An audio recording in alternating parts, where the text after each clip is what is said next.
ada, maka bisa diajukan cuti bersyarat. Lalu kemudian diajukan juga mengenai remisi kemerdekaan, di mana di hari H, tanggal 17 Agustus, pengajuan remisi atas nama Ferry Irawan disetujui. Sehingga pada tanggal 17 Agustus, Pak Ferry dapat kebebasan begitu. Dan sekali lagi, Pak Ferry tidak sendirian pada saat menerima remisi itu. Jadi ini bukan karena khusus, semua lewat dengan prosedur, semua administrasi sudah dilewati dan disetujui, maka Pak Ferry mendapatkan remisi sehingga bisa keluar tanggal 17 Agustus kemarin. Bahwa selama ini kan Pak Ferry selalu dikatakan sebagai pelaku KDRT fisik berat, ya kan? Seolah-olah bahwa itu sudah terbuktikan.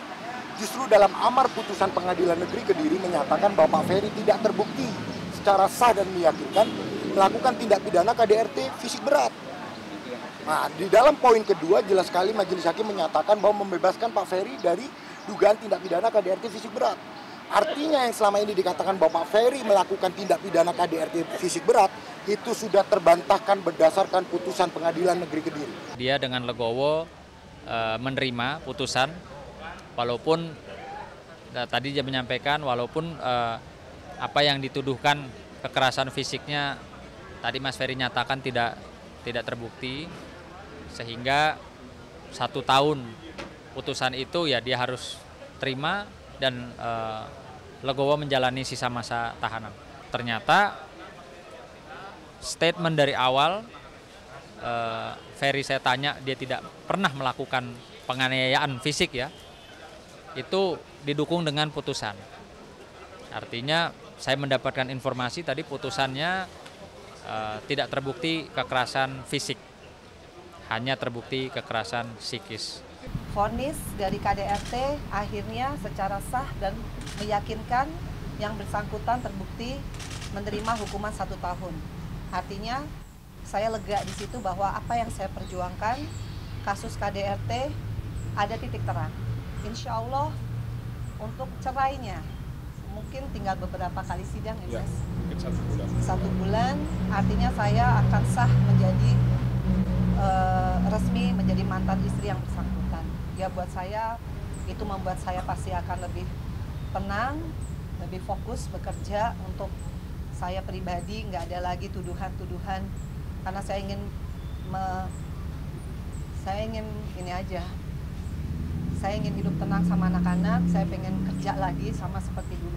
Jadi di lapas itu ada program dari Kementerian Kumham itu, ada namanya CB dan PB. CB itu adalah cuti bersyarat, PB itu adalah pembebasan bersyarat, di mana itu bisa dilaksanakan 2/3 dari masa hukuman.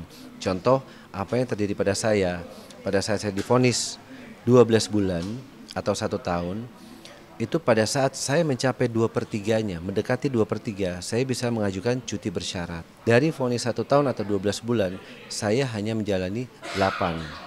Karena kemarin bertepatan dengan Hari Kemerdekaan Agustus, makanya negara memberikan kepada saya remisi 1 bulan. 1 bulan, jadi harusnya saya pulang itu di bulan September tanggal 13 karena ada remisi Hari Kemerdekaan yang mana itu adalah hak setiap warganya yang mengajukan dan disetujui oleh negara. Maka diberikanlah remisi Hari Kemerdekaan tersebut. Maka kepulangan saya maju dari yang harusnya 1 tahun menjadi 7 bulan. Itu sudah menjadi kuasa, ketetapan dan kehendaknya Allah.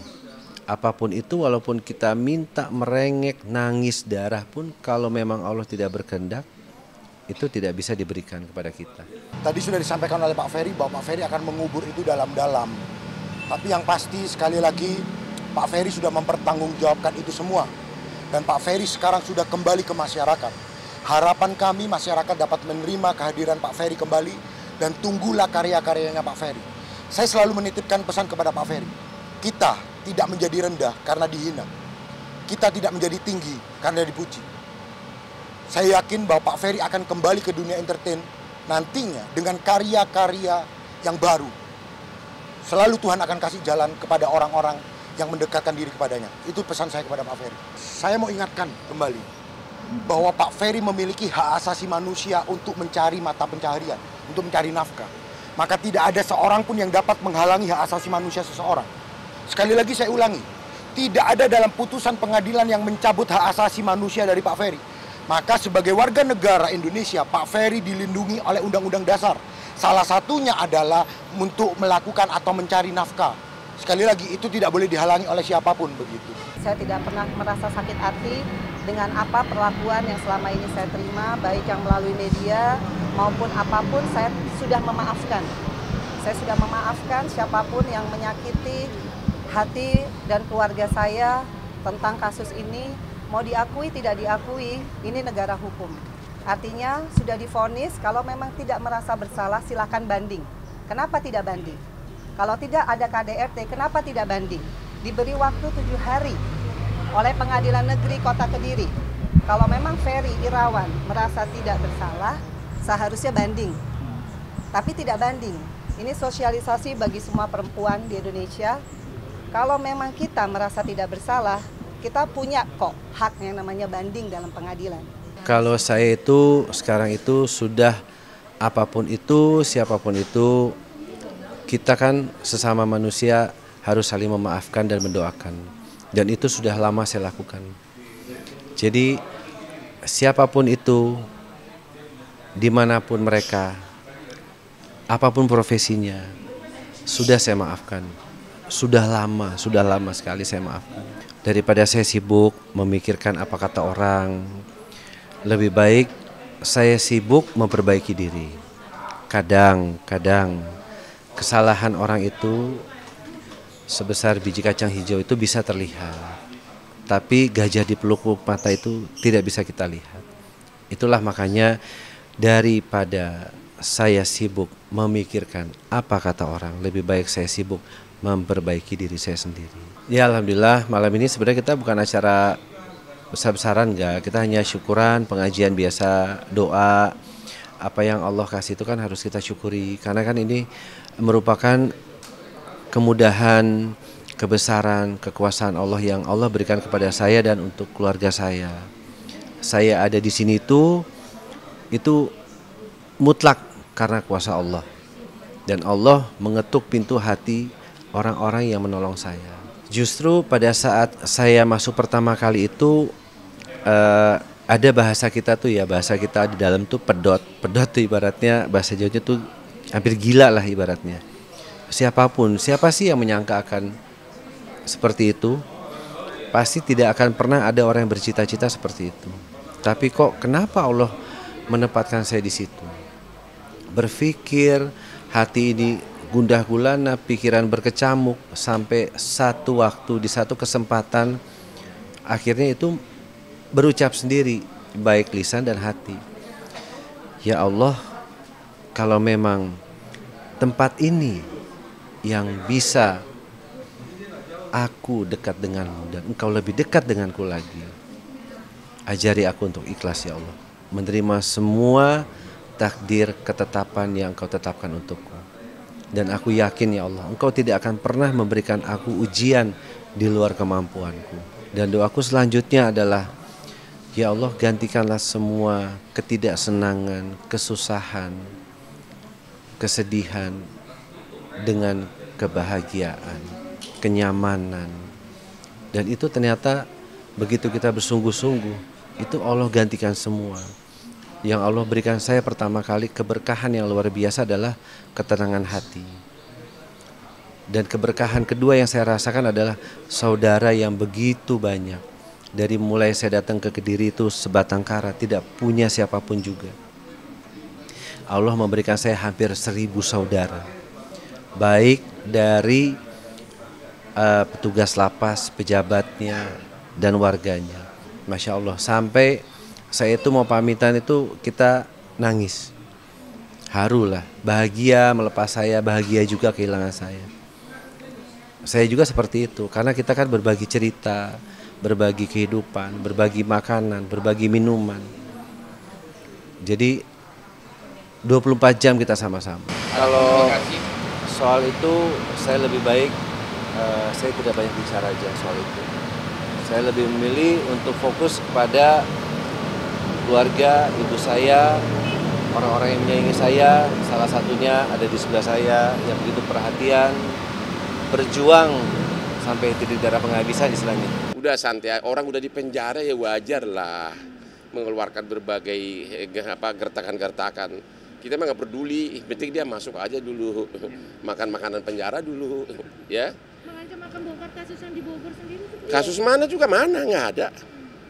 Buktinya saya tantangin tuh nggak ada yang berani juga. Enggak lah, ngapain buang waktu. Saya udah bilang sama PNU, udahlah orang sudah masuk penjara ya tentulah mengeluarkan berbagai apa itu biarin aja lah.